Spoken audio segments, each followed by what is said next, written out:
It is a beautiful spring day here in Southern Oregon, and right now I'm actually in Northern California. So I'm going on a beautiful day ride today, just coming out of winter. Most of the snow has melted except for way up in the high country. And I do have a destination today.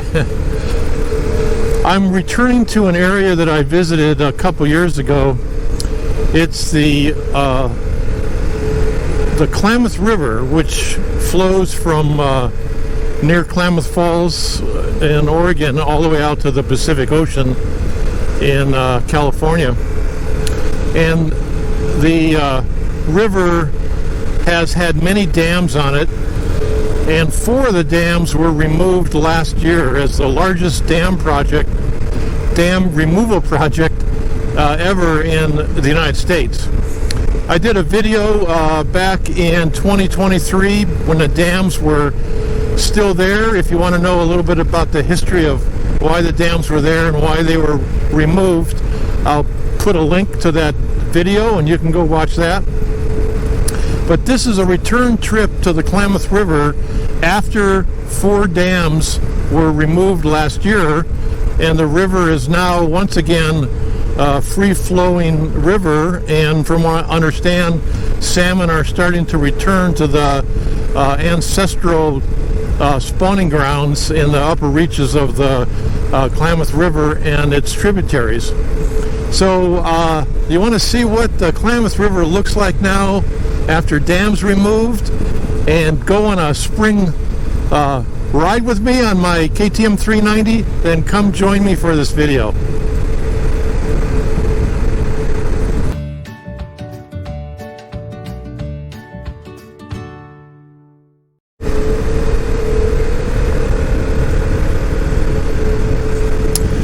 Well, I'm riding on what's called the Coasting Road. It's kind of a off-road, off-the-pavement route that will drop me from Southern Oregon across the California border.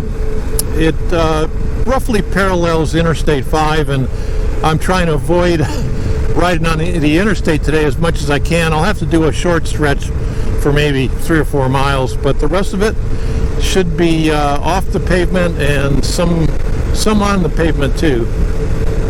Nothing too technical, I don't think.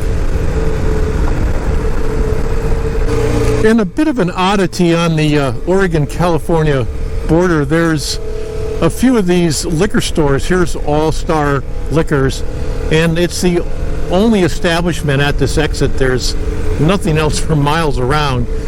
But from what I understand is that liquor is actually cheaper in California than it is in Oregon, and so people traveling to up into Oregon stop off and buy some cheaper liquor before they head on into the state.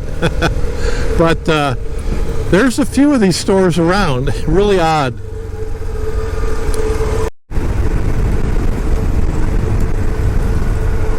California has an agricultural inspection station that's mostly looking at the semi-trucks. And the station, this is for private cars, is mostly closed. I have not had to stop here for an inspection in a number of years, so I think they've reduced the amount of inspection they're doing for agricultural pests.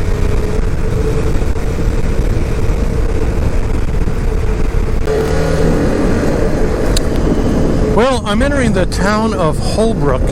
It's the only settlement in this large area of Northern California and parts of Southern Oregon. Its population is about 250. I'm not sure what people do for a living here. There's ranching on the outskirts. There is a school, a post office. As you see up here, there's a mobile home park.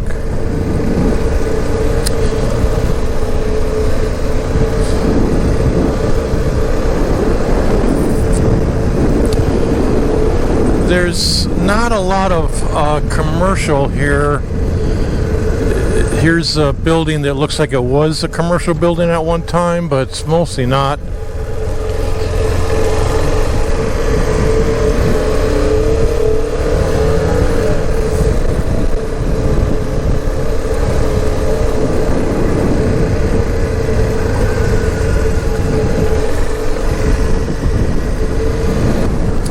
Here's their cemetery, which is actually quite large, larger than I thought.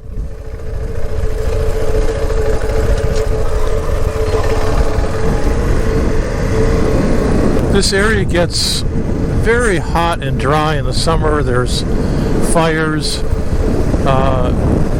There is cattle grazing. I think mostly people live fairly simply here. I don't think it's an area where people have high incomes. The only other commercial place is right ahead of me. It's the Chevron station, which serves the interstate probably more than the town.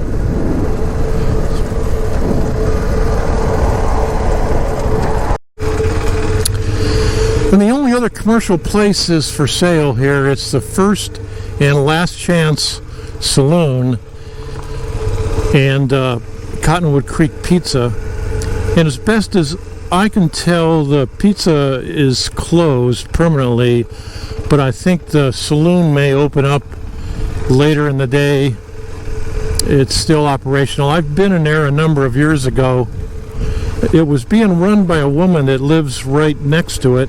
She was a widow. It was run by her and her husband. Her husband died, and she was kind of stuck with it, overwhelmed having to run this bar that she said was her husband's dream, and he ended up dying, and it became her obligation. I think it probably got too much, and that's why it's closed.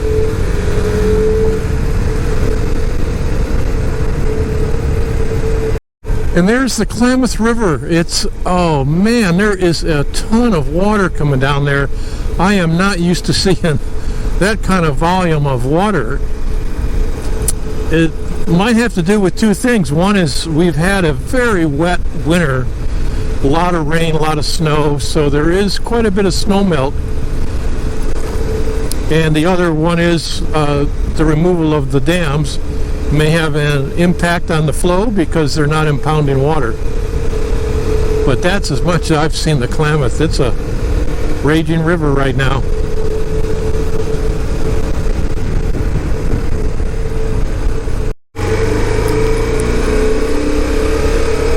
Here's an RV park along the river. There's a number of low-key resorts like this scattered on this part of the river, and people do live back up here, even though it's a long ways to get to the grocery store.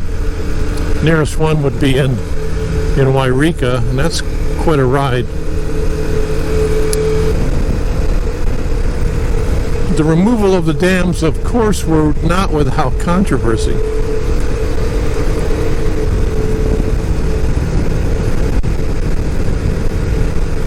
Well, I've reached what I think is the location of the former Iron Gate Dam. This looks very familiar where I was here a couple years ago, and we walked over this bridge. Looks like I can drive across it now. And the dam was up there, which is no longer a dam.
Well, the road has definitely got more rugged.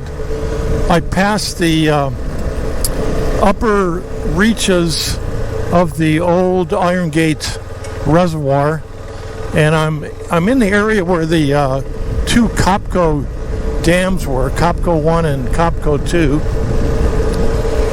And I'm not exactly sure where they're at. I'm going to have to go up here and check where this road is leading me, because I can't see the old lake bed anywhere.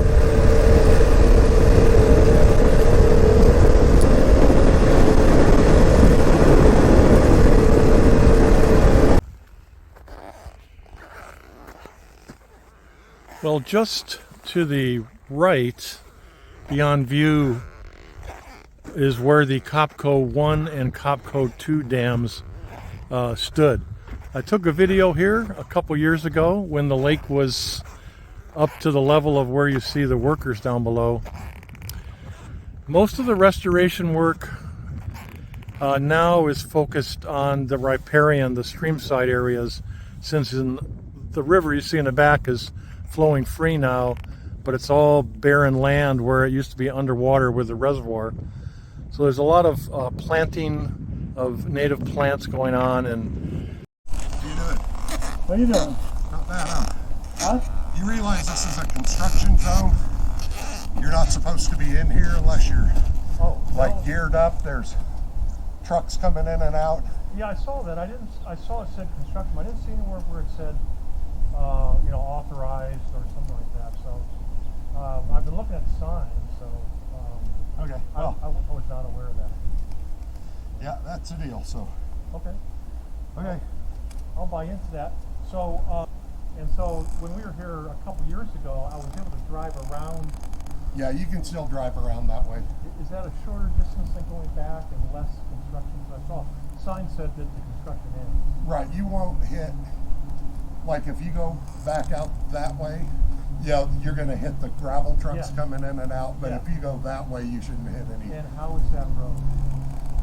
Piece of shit. Okay. So, I mean, like all of them out here. Are there people who still live back in there? Yeah. And is that the road that they take? Yeah. And can I cross? And then there's another road that takes me back? So you go all the way around, and you'll cross the bridge up there in Copco Town. Okay, that's it. And then that'll take you back towards Wairika, Montague, all that. And there's no construction. Right. So, I don't know. I think this stretch of river's close to fishing for a couple more years.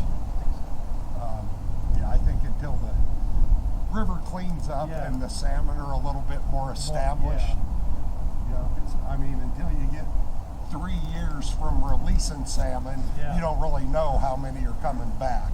Yeah. So I think they're trying to make sure they've got a good chance to recover and get reestablished. That makes sense, right? Well, like I said, I didn't see a lot of signs that said don't.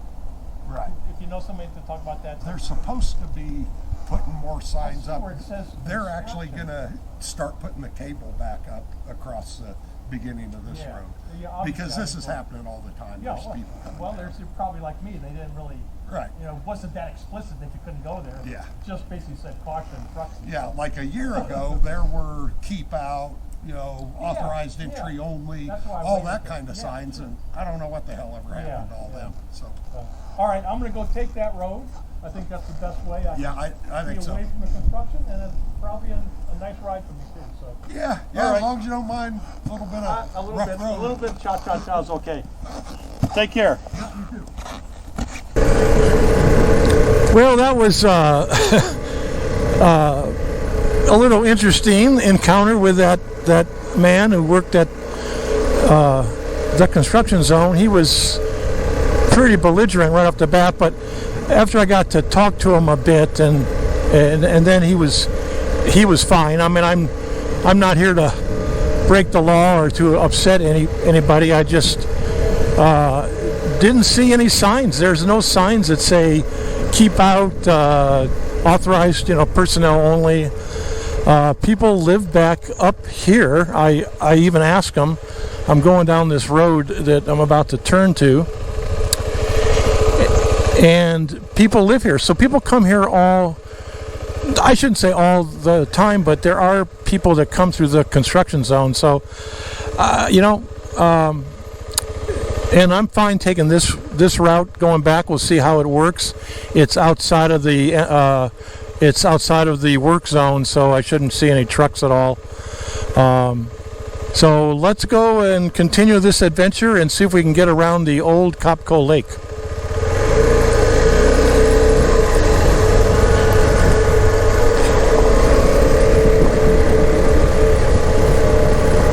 The old Copco Lake riverbed, or bed of the reservoir. And I didn't really explain, because I did in a previous video, what the whole dam removal is about. I'll just explain it really briefly.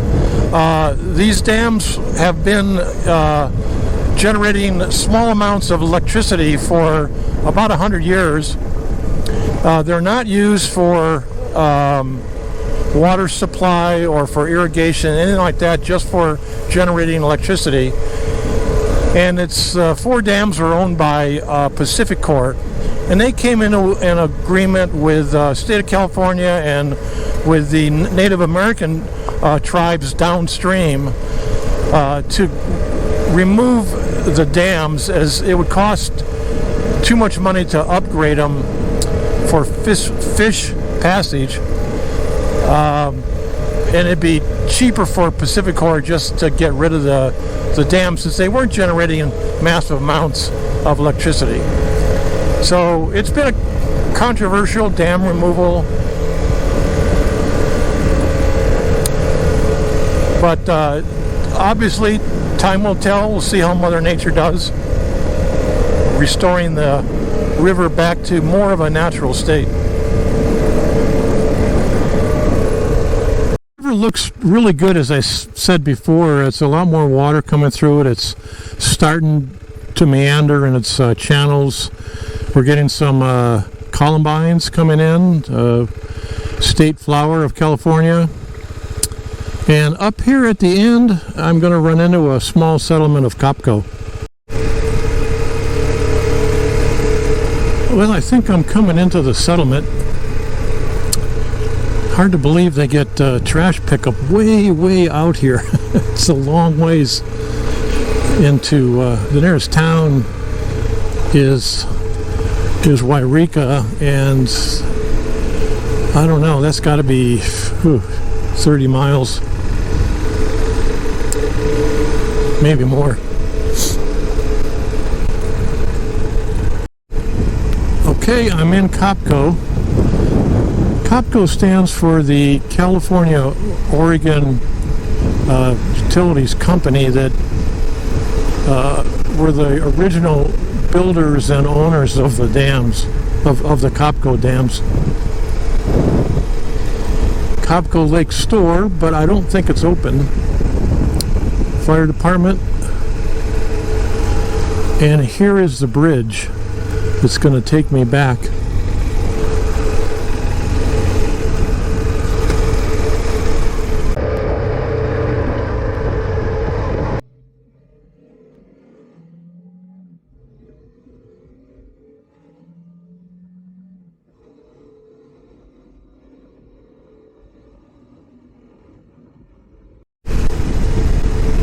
Well, this road is obviously paved.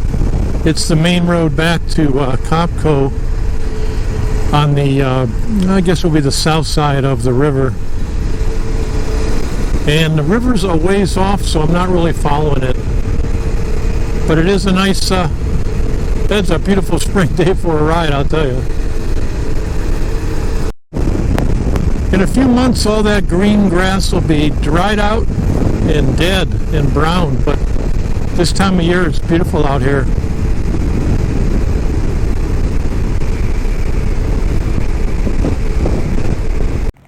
I am at the former settlement of Ager, which was just a small crossroads stage stop and then later railroad stop. But once the railroad and the stage took a different route from Weed, California, this stop closed and the buildings were abandoned. and not much left here now.